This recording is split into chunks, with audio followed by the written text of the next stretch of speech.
We have reached the semi-final stage of the ICC World Cup 2023 and one of the four teams from India, Australia, New Zealand and South Africa is going to win the trophy on the November 19th at Ahmedabad, India. At this stage, there is a lot of suspense in the air with people asking this question: will it be Rohit Sharma, Pat Cummins, Kane Williamson or Themba Bavuma who is going to lift the cup? My topic for this episode will not be on which of the four who wins, but will be on the Afghanistan cricket team, the heroes of the ongoing World Cup. Netherlands is not far behind, but I will stick to Afghanistan for this episode. This is Vishwanath for Winning Edge Talks podcast, and this is episode number 133.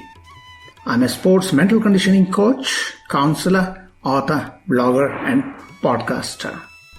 Afghanistan were on a roll in this World Cup, and unlucky for them to miss the last four stages. It all began when they first shocked the defending champions, England, and then they beat the 1996 World Cup winners, Sri Lanka. Next on the chopping block were Pakistan and Netherlands. The Afghans were elated with the victory against Pakistan. Recently, Pakistan flushed out lakhs of Afghan refugees from the country, and the Afghan people are not too happy about it. Beating Pakistan was a sweet revenge for them. The Afghans almost defeated the five-time trophy winners, Australia. Batting first, Afghanistan made a decent total of 291, and in reply, Aussies at one stage were tottering at 91 for 7. Hashmatullah Shahidi's men must have been certain at this stage that their dream of making the semi-finals had come true. But destiny decided that they are not going to have too much too soon. The match situation was soon going to change, and if you believe in miracles, it happened that day. Pat Cummins walked in to join the dangerous Glenn Maxwell, and the match turned on its head. Maxwell batted like a man possessed that night. He got into a flow and was unstoppable. He began hitting the ball to all parts of the Wankhede Stadium. Even cramps didn't come in his way. Towards the end, Maxwell was limping, unable to get the feet to get moving and or take runs running to the non-striker's end. But he stood in his crease and clobbered the bowling into shreds. He remained not out on 201 with a 202-run partnership with Cummins. He took the team across the line. Glenn Maxwell's innings has been rated as the greatest innings in a one-day World Cup. Afghanistan, along with Netherlands, has superseded countries like Kenya, Scotland, Ireland and Zimbabwe to make it to the World Cup 2023. If you recall, Kenya had made it to the semi-finals of the 2003 World Cup back then. How did Afghanistan become giant killers?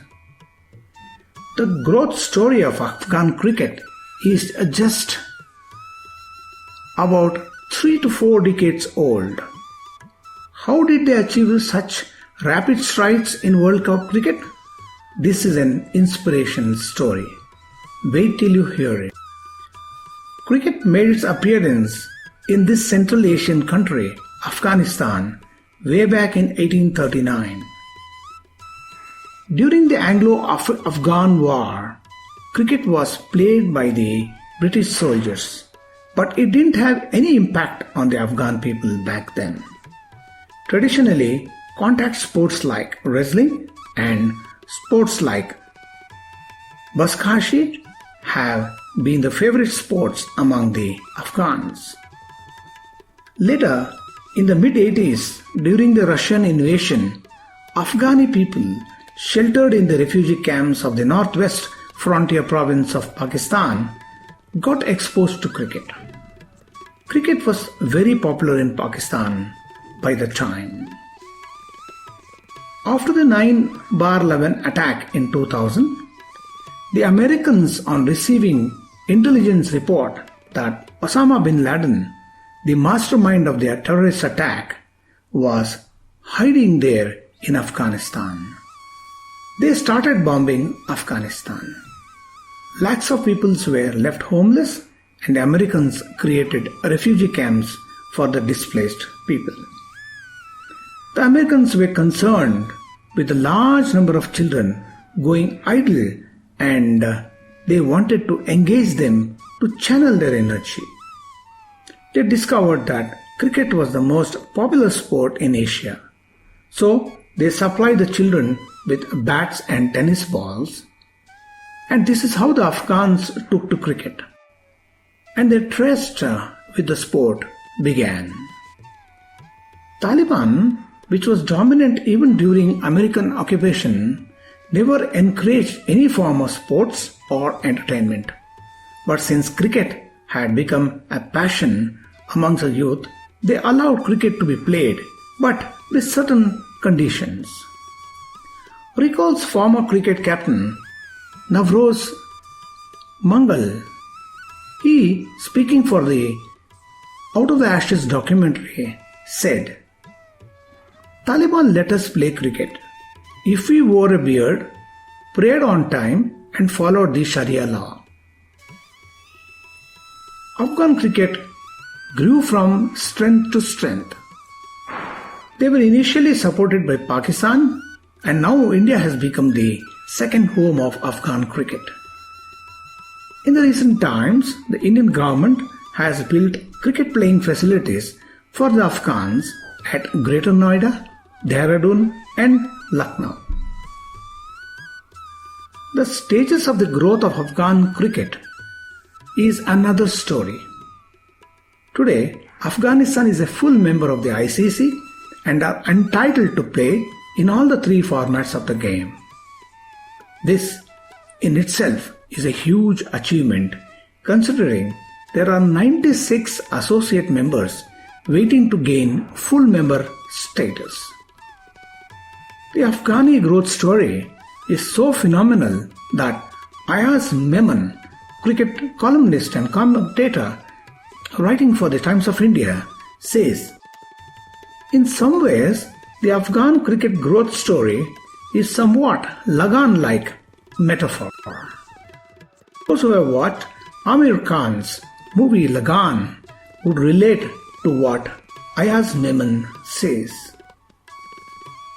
The likes of Rashid Khan, Muhammad Nabi, Mujibur Rahman, Rahmanullah Gurbaz, Noor Ahmad, Naveenul Haq have all been products of this system.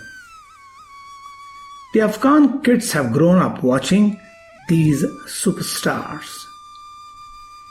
The inspiration and the legacy left behind by the Afghan cricketers to the future generation of Afghani youth is akin to the inspiration caused by the long and middle distance runners of Kenya, Ethiopia and other countries of the Rift Valley. The present crop of Afghan cricketers are extremely popular among their youth. Rashid Khan is a superhero and the biggest sporting icon for them. Rashid Khan has 8.6 million followers on the Instagram and 1.9 million followers on X, formerly known as Twitter. He helped raise 41,000 pounds through crowdfunding, raising an aid for the people affected by the recent earthquake.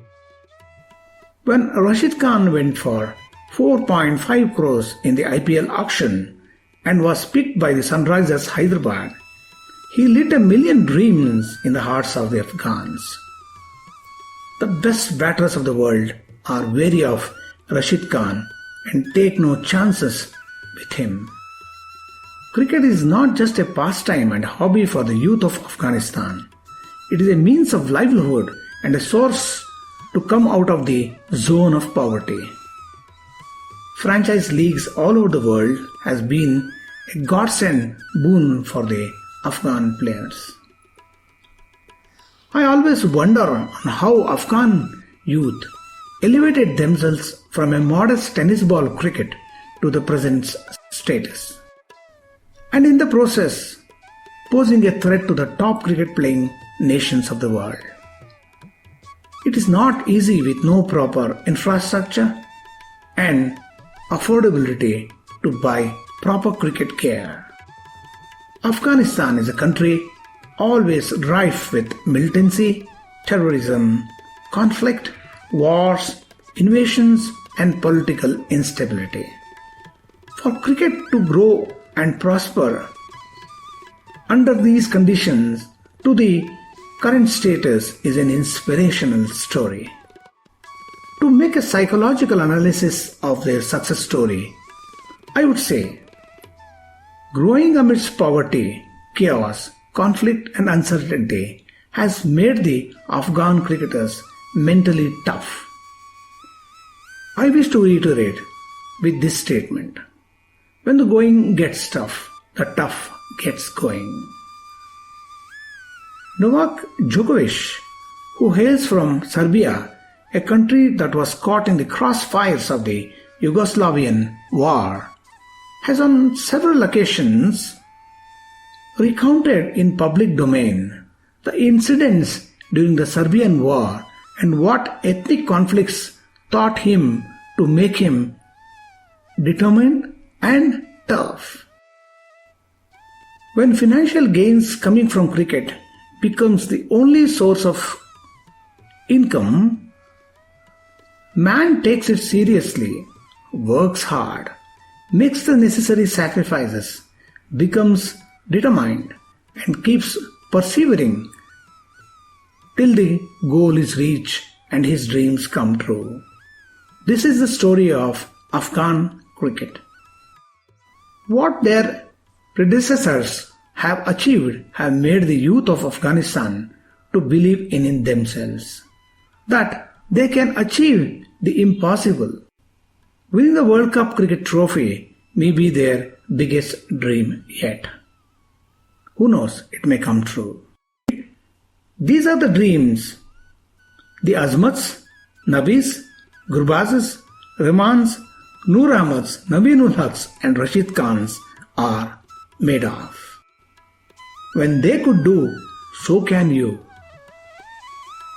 This is all I have for you in this episode. Bye for now. Take time to visit my website winningedgeconsulting.in.